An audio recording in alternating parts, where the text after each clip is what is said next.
Welcome, evolutionaries, to episode 16. I know already. And we have such a special guest today. He's worked all over the place and he's done a lot in this industry. So, we're going to talk to Greg Smith today about a new book that he's written it already. Actually, it's going to be launching June 1st, 2021.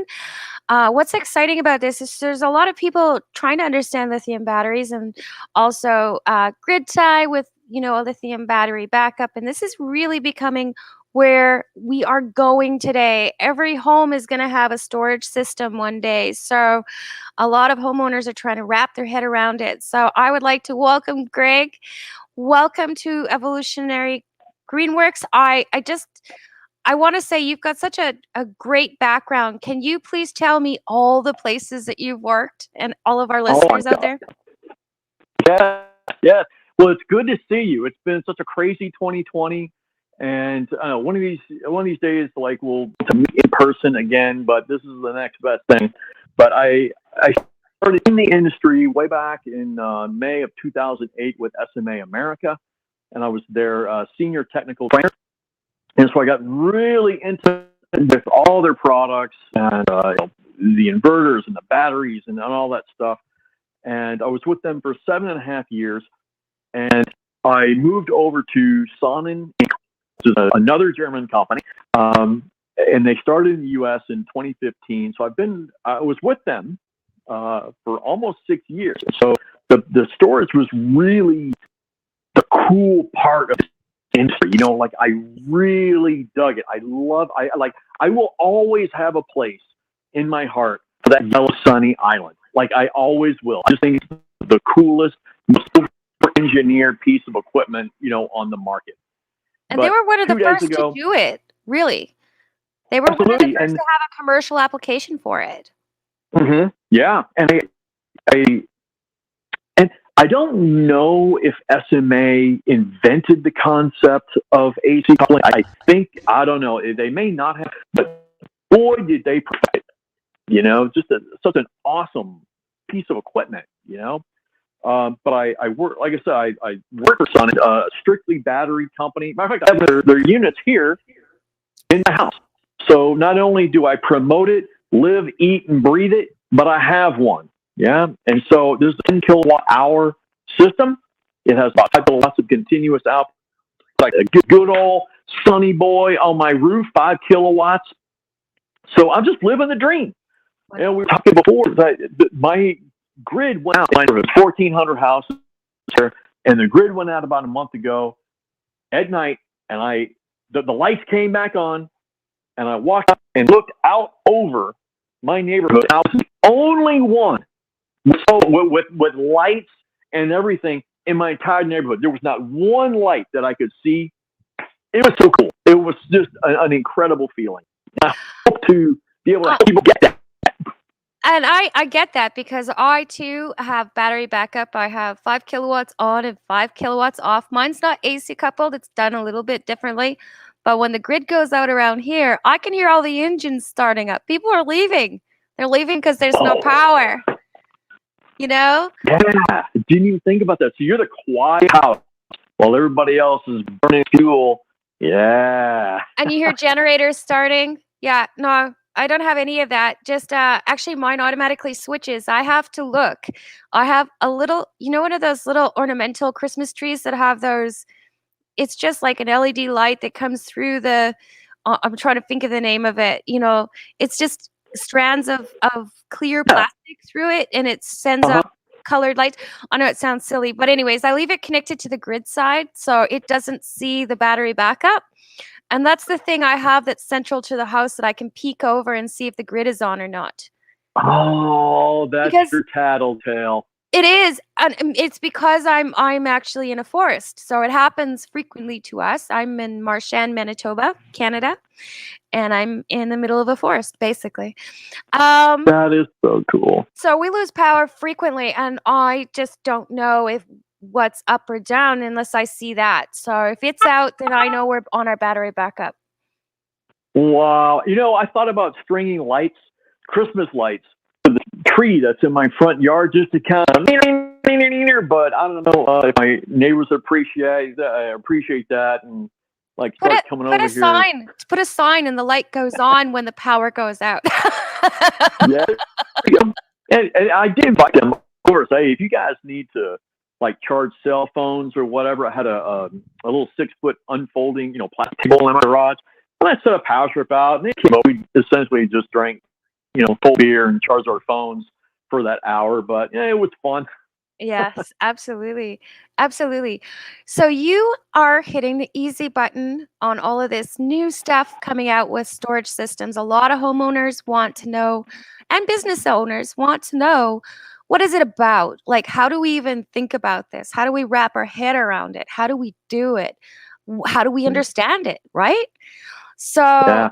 I mean, you have put the easy button on this. You've made, this about grid tie and storage. So it's very simplistic. This isn't about off grid homes or anything like that. This is the simple battery backup. And your book is launching on June 1st. I'm very excited. I am going to be first in line. I'm going to read it. So you do have a buyer right here. Yay! So let's talk about, how did you think about when you were writing, when you wanted to write this book? What spurred you to do it? Because it's still a lot of energy to do this. Yeah, holy moly! This was the toughest thing that I've ever done, and I started it last year, Wow. and I was in the middle of one of my LinkedIn posts that I'm on, and I thought, man, this might be better for like a LinkedIn, like the blog that they offer. Yes. Right? And it just started going and going, and I had been batting around the idea of writing a book on my old Navy sea stories. Right, I was in I was submarine for 20 years. I was like, man, I should write those pieces down for that. And you know what? Instead of writing down all those gross sea stories, let me just write something to actually help people, kind of share some of the knowledge that I have, that I amassed over 13 years now, and do something really positive and cool. So I just started banging it up, and I actually did put in like off grid, good old lead acid batteries, but it got way too complicated, and the market is shifting toward lithium. Yeah, I love you guys. I love the lead acid batteries, but for residential neighborhoods like this, people don't want the lead acid. It's such an easy. I mean, look at this thing. Like, that's it. It's the one cool iPhone looking box. Bam! It goes in there, and you're protected, right? So that's why I just decided to delete all that stuff, focus on lithium ion residential storage, because that's where I see the need. And so, as the technical trainer for the book companies I work for, I'm using the first technical person that they need. And I'm talking about installers, not homeowners, but installation companies, right? So I'm usually the first one they call when something goes wrong. And I have a top 10 list of usual things that people call about when something doesn't go wrong, or when something doesn't go right, rather, with their system. And I figured, why don't I just share this? And although, if you read the back cover, it says that it's written for solar professionals, kind of, covertly, I hope that homeowners read it, because there is a lot of good stuff in there for them, like things that will protect them, things that will prevent a service call. But I was afraid if I included that broad of an audience, the professionals and the salespeople would think it was too simple, right? It wasn't going to be good enough or technical for them. So but I wrote it in very plain English, very plain language, rather, that I think everybody can understand, and it will benefit anybody who wants to know about lithium ion, how to size for them, how to figure out, like, well, how big of a system do I need? How many of those things do I need? And it's not just this product. Like, this is a Sonnen core. This is a brand new unit. But I talk about all products, right? I give real examples. Like, I go in, I have a load profile and say, okay, now let's find a real product that works. And I found that is a real lacking thing when you go online, when you read a book that somebody wrote about storage. They give you like these really high level overviews, but they don't tell you how to specifically do it. Because And it's so I hard. did change it. It's hard Yeah, to explain that. That's it is. where you've tackled kind of the big thing. Making it understandable and easy for people to understand is the huge challenge. I mean, that's why people like me, solar designers and storage designers, I mean, we're constantly trying to educate who we're designing for, even because they don't know what really is essential and what can they get away with and what makes sense and what is our breakover, to the next size system that's going to cost you Mhm. thousands of dollars more. Do you need that? You don't. Not necessarily. In I fact, in know. most cases, right? So No. people need to understand how to design for their application, and that is key. And really, I think what you're doing today with this book launch is really what we see 5 years from now. I mean, 5 years from now, they aren't building homes without storage. They aren't building homes without solar. You are going to see passive homes. You're going to see upgraded insulation. You're going to see building lifespan improved. People are going to understand what the 60-year cost of a building is much more clearly. And also, they want something that's way more fortified. And with the advent too of electric cars, and how that plays in. That's a whole new level of difficulty, right? It is. That is going to be a very cool, well, not a level of difficulty, but a new variable, right? Like it's so cool. But you hit the nail right on the head, because in California, all new builds have to be solar ready, and Yep. they're already having places that are going to be ready for solar. Like that is the only way in places like California or Hawaii or Puerto Rico, island places, right? Or places that have really heavy penetration of PV. Storage is the only thing that is going to say no. That is the only thing that can truly optimize that solar, Absolutely. that I totally investment. agree. And it's That's the only thing. completely programmable in most cases.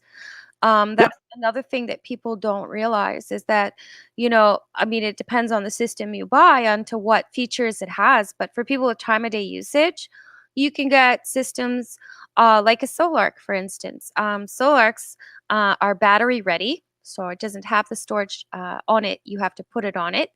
But it's an inverter system that can run on grid, off grid, grid assist, or it can augment for time of day usage. So it can be. Yeah, it's a very common feature set now.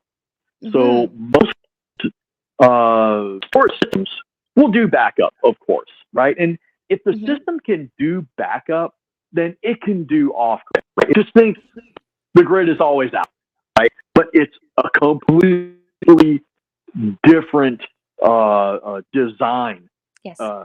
mentality when you're doing off grid, right? Like this thing, typical ESS, they can get you to a 3 4 day outage or longer if you have it sized correctly, right? But Right. so people are like, well, the grid's not much here, right? Unlike when you're out in the docks, around here, like I mean, I have a 10-minute outage once a year, right? So backup doesn't appeal to them, right? But time of use will.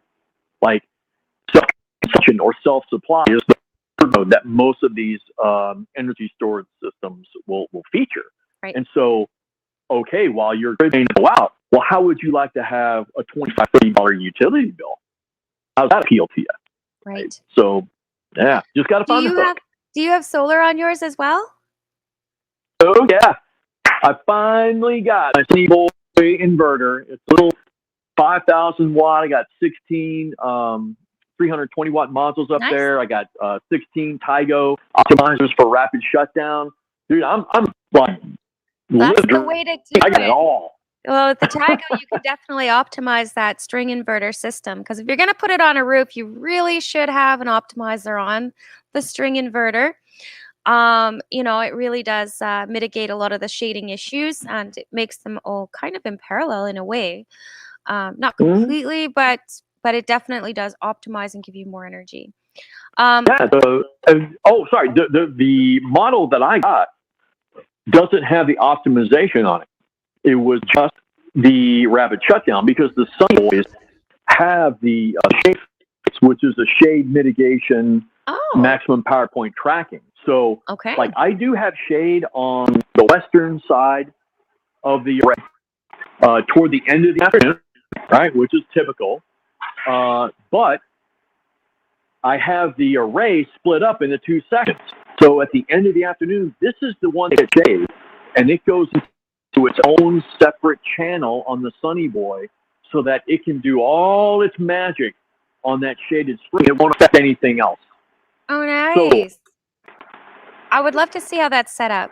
I just worked on a Sunny Boy last Friday. I got somebody up and running. They had a bit of an issue. Their primary installer didn't tighten the cables inside the inverter.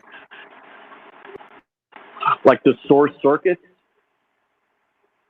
So oh, yikes. over the course of a year, there was arcing and sparking, and then it finally didn't work. So they called me. Oh, man, yikes. I'll bet there were some black terminals on that one. There was, but you know what? It turned out fine. It did. It it needed a hard reset, but after that, it teamed right back up. Those Sunny Boys are pretty Yeah, durable. Some new cables, and it was good to go. And of course, we actually tightened the cables.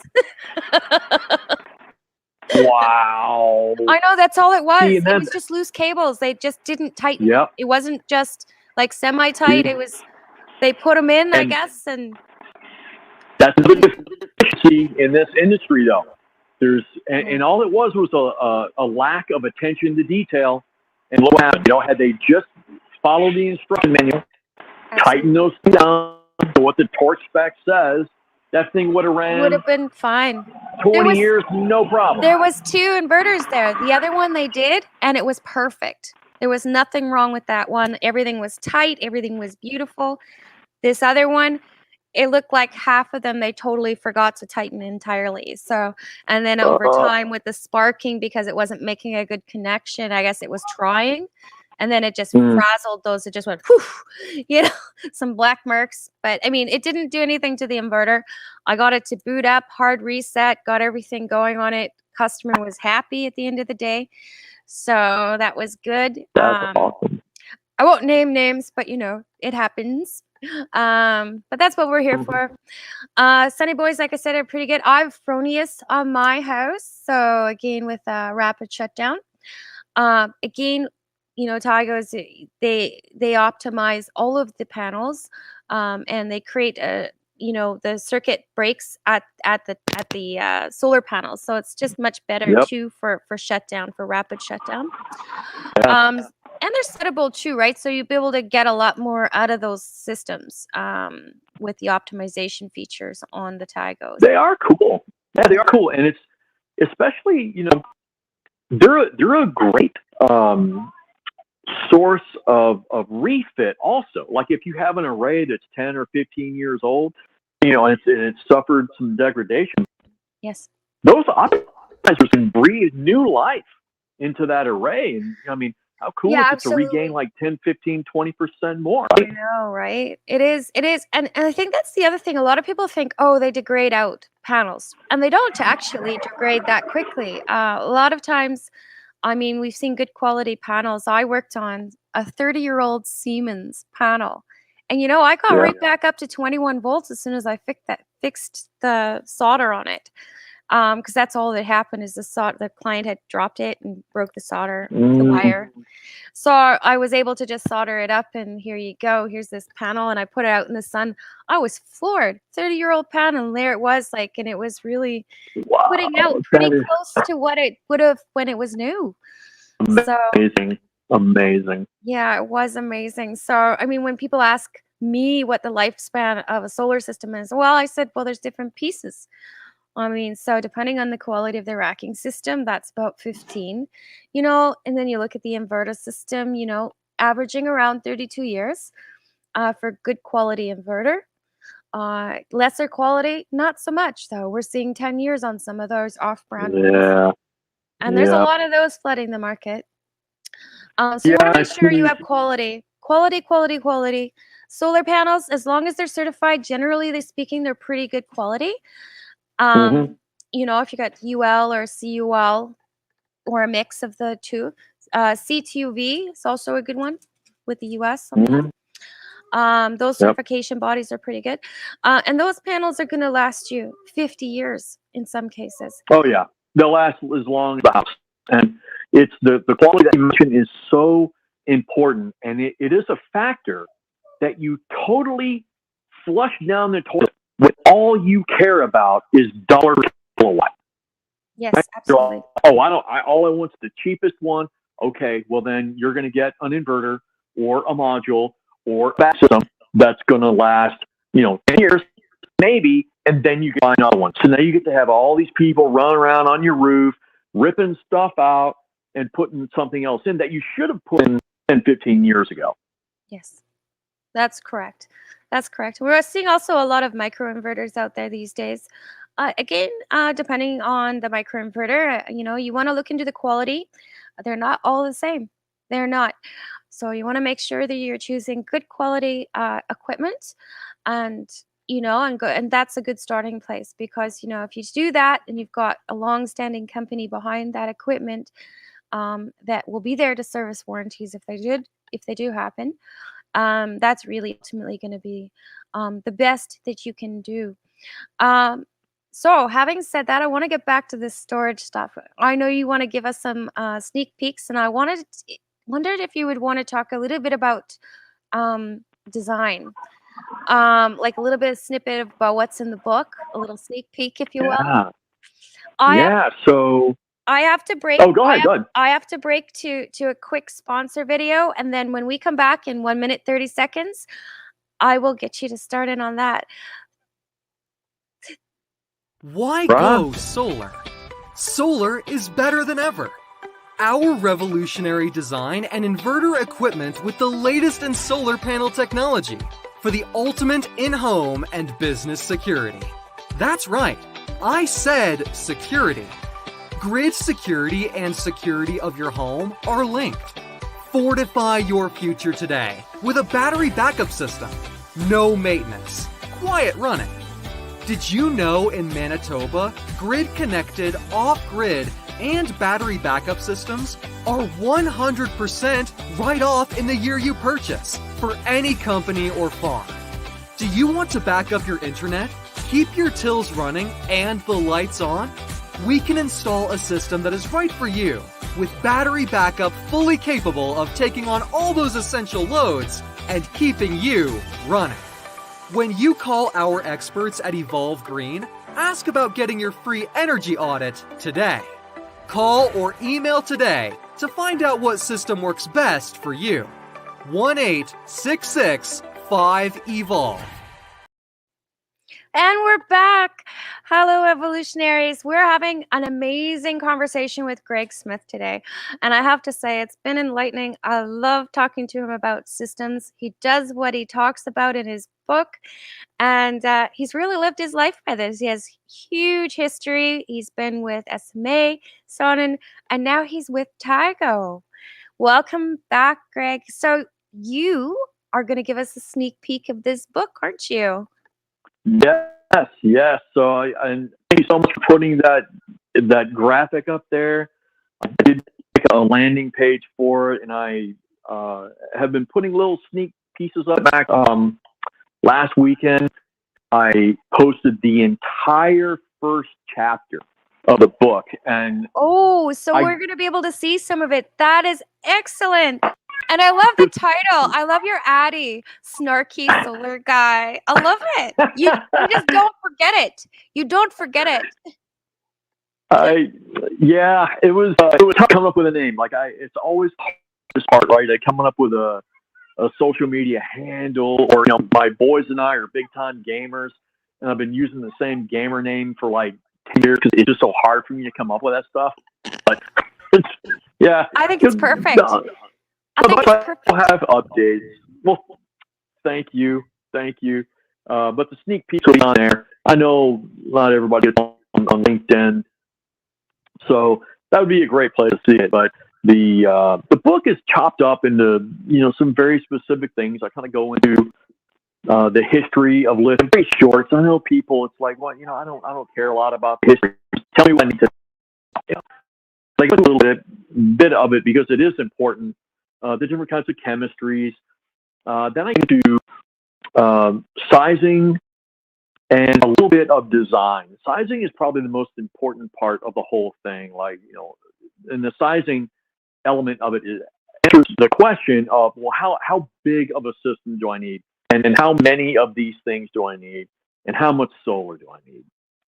The design part is really hard, and you probably agree with this because you've been doing this for longer than I have. That it is really what the medicine that would be insane between one project and the next. It's each one is really a snowflake, right? When you get to the house, and what I really tell people on the actual design part is you need to have a bulletproof site survey. You have to do that. That will go a long way because I've been on site so many times where like, oh, we're going to put this right here.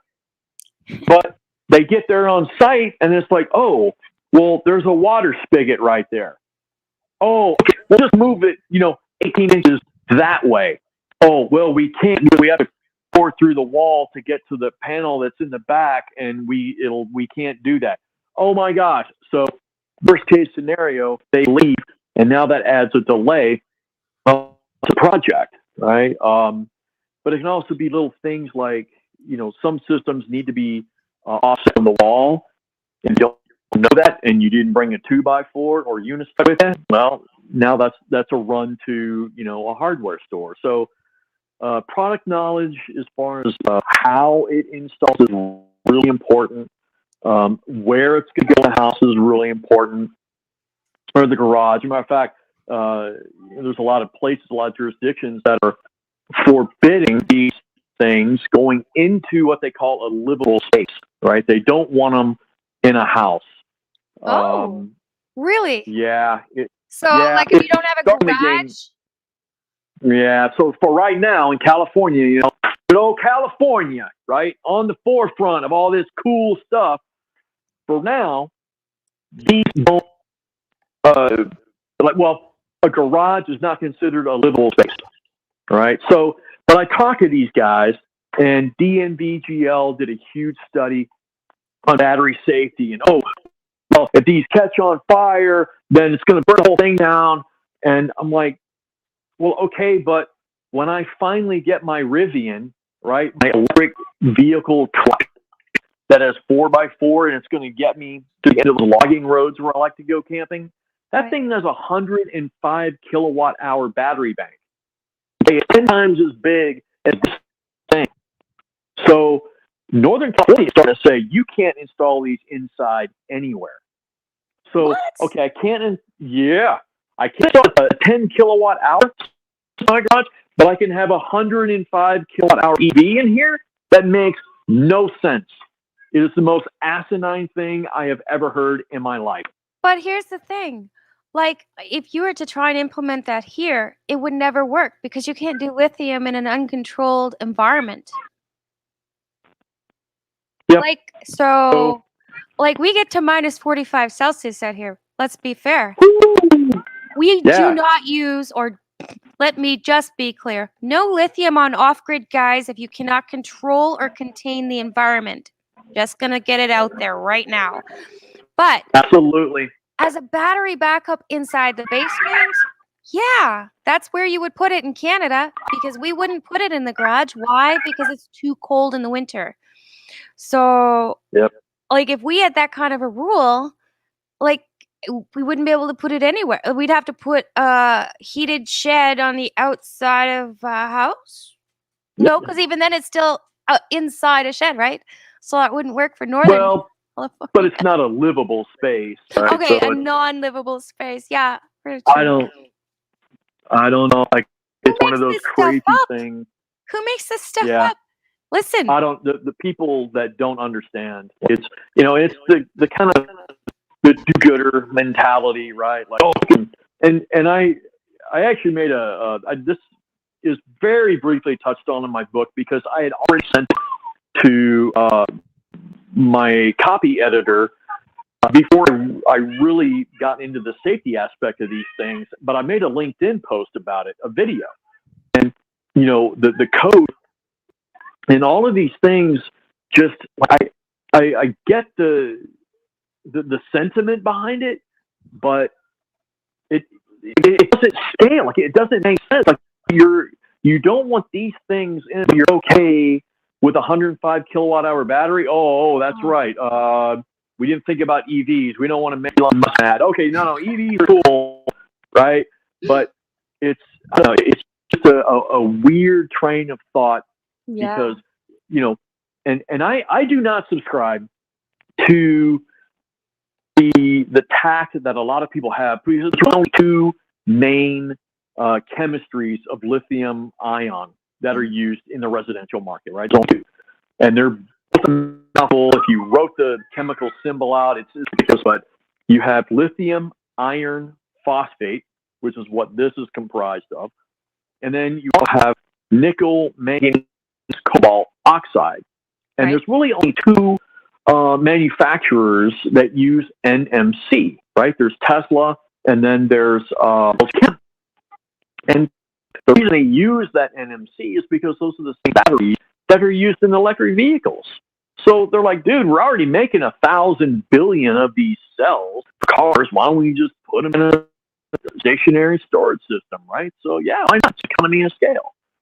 Right. And you can see videos out there, right, of people putting them together. Putting them doing right. And okay, yeah, like it'll catch on fire if you puncture it, and you could come up with your own doomsday scenario, right, of how something make it through into the battery cell and do that. But the reality is that these things are safe, right? They are going to make it to the warranty. They are going to, you've got mechanical interlocks, you've got software interlocks to prevent that. And you can't prevent everything, of course, but having these things, not in livable space while you have an EV with a battery bank that's 10 or 15 times bigger, that makes no sense. That makes no sense to me at all. Yeah, absolutely. I agree with you. Out here, I tend to use carbon batteries, which we are now switching to. We used to use a lot of AGM batteries, glass mat batteries. Now we're switching to those carbon batteries on our off-grid scenarios. But again, I'm back to what it is that you're looking for. I mean, if you're looking for just a straight grid connected battery backup and you want to take a little less space and have something that works very optimally, I think lithium is the way to go. It has to be put in the right location, obviously. But whether or not that's a controlled, environmentally controlled garage, or whether it's the basement, or you're adding a shed that's going to be environmentally controlled onto the back of the house to house this system and the essential load panel. I mean, that still can be done pretty readily. So in your book, which is wonderful, it's going to help make that so much more understandable, and our readers can also go and look at snarkysolarguy.com to get that first chapter to see get a little bit a wetting of what it is really about, which is wonderful. But when we're talking about your average, we just want to have some lights, some microwave, the fridge going, the sump pump, that kind of thing. I mean, really, what size system are we talking about for a battery backup? Yeah, that's first of all, that's a loaded question. It is. Right? You were waiting to use that. No, I know. But generally speaking, those are what we call the essential loads, right? Right. And so what I tell people is, look, when the grid goes out, there's really only a couple things that you are really essential. I want to have a few creature comforts, right? We want some light. We want our devices, right? Our phones, our iPads, our computers. We want them to be on. We want to be connected to the internet so we can be connected to the world. And then, we want the fridge to stay cold so we still have cold beer and we don't lose all the food, in the freezer or the fridge, right? So if that's really all you want to do, and if you can manage those customer expectations and say, look, this is all we're going to give you, right? We're going to give you pick 6 circuits and we're going to back those up, right? Then realistically, almost every system on the market right now with solar would be able to get you through that. I'm confident about that, right? Like, so, I mean, this is a 10 kilowatt hour system. LTM's like 13. Tesla is, usable capacity 13.7. So like, that's all good enough, right? Yeah. But the problem, and this is true, it's not what you back up when you leave the site, when you're done with the install. It's what homeowners add on after you leave. And that's what gets you. That's what gets you. Yeah, and then all of a sudden it doesn't work. Yeah. Oh, we've seen this a lot. Yeah. I got a great example of that. So I don't know if, like, up in Canada, if you guys get the news here, but last year we had a lot of really bad fires here in California. So PG&E, Pacific Gas and Electric, was shutting power off if the winds got high, which is supposedly what is causing them. So a lot of people in Northern Cali, went, we're going to shut the power off for 2 days, and that ended up being 10 days. Wow. Or 14 days, right? Oh, so this, goodness. I don't have a lot of loads, Greg. I just want to do a few things. Right, that may be good for like half a day or a 1 day outage, but something unexpected happens. You really have to watch your load profiles, right? Yes. Well, this customer called me, and it wasn't the homeowner; it was the installer who was on site, and the batteries drained all the way down. Yep. And I'm like, oh, that's not good. And after getting into it, on the second day of a 7-day outage, they decided to turn the jacuzzi on and have a whole off-grid party. And they drained it, killed it. Oh. Yep. Yeah. Are you whose fault was kidding it? me? I'm not kidding you. And whose fault was it? It was a homeowner. Oh, yeah. No. To the homeowner, it was Sun's fault because it died. So I told that installer, I was like, look, if you want to be on speakerphone so that I can change this to them, okay, but I'm not sure how long I can hold my cool on this. Because I heard them in the background, this piece of junk, blah, blah, blah, blah. I was like, oh my God, it was you. And poor installer, very familiar. Going, oh my God. I have to very make the familiar call story. because I have to make the call because it's my customer. I know, and it's rough when that happens, and we've seen it so many times. Oh, this is not working. Oh, this is not working. And we get out there, and like we're going, well, what the heck were you running here? Like, wow. Oh, I have one that sends me pictures by text. That's fun. About his dead battery. They got your number. They have my cell number, and they text me pictures of the charge controller when the batteries go out, and it's like, okay. It's been snowing. Did you clean the panels off? It is 9 o'clock in the morning. You might want to give it a little bit of time. It is charging at 11 amps. Thanks for showing me that. I mean, like, wow. He doesn't even comment. He just sends me a picture saying it's out. That's it. Wow. And it's a water pump. These guys will go to town. They don't care what time of the day or night is. They'll go and they'll start putting water out for the cattle in the morning. And like the sun's not even out. It's like, do the other chores first, man. I mean, save the power draws to later. I know. Or if you need to do that kind of stuff, you do it during the daytime when you have solar support to help out with that. Yeah, instead of going at the batteries. Or hey, why don't we just spend more money and put a bigger system in then, huh? Oh, no, no, No, no, that's not going to no. work, no? That cheap has to run everything in the house for 3 days off grid with snow on the modules. Yes, And we won't it has take the to. snow off the modules either. No, no, no.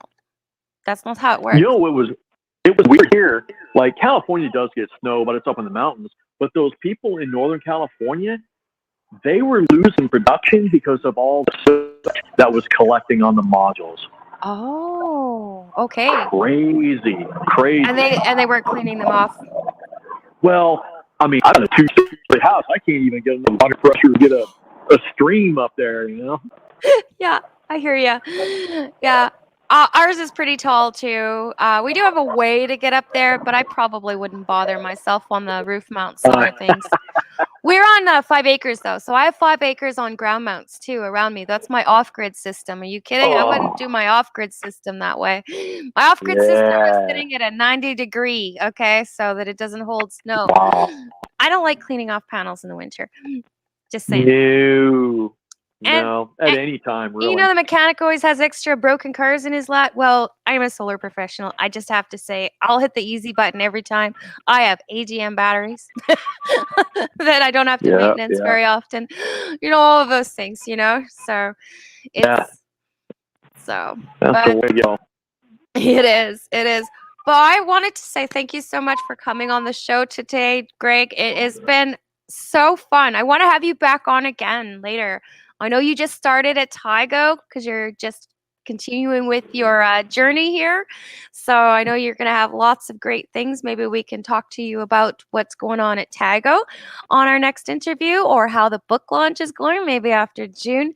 So snarkysolarguy.com is where you're going to see the first chapter, and snippets will keep getting added until the launch. And then there'll also be information on where to buy the book on snarkysolarguy.com too. So hopefully all of you guys who are wanting some storage information and how to do this yourself and understand better what that is, that definitely will be available to you June 1st. Thank you so much, Greg. Anytime. Anytime. This was so much fun. Good seeing you again. Yes, it was just amazing. I think you've been on my LinkedIn. I have to say, I checked 2012. I remember I was looking at some of the dates. I know. It's almost sinful, you know? Like it's. I know. I was looking at our chats. I'm like, 2012? Really? Wow. Sure. We've been talking Yeah. to each other for some time. I'm really looking forward to having you on again and again. I hope everything goes really well with the book launch. This is somebody had to do it, and I'm glad you did. So that's it for us today. Thanks, Greg. Well, that's it for today, evolutionaries. We're going to see you back next week, and have a solar day.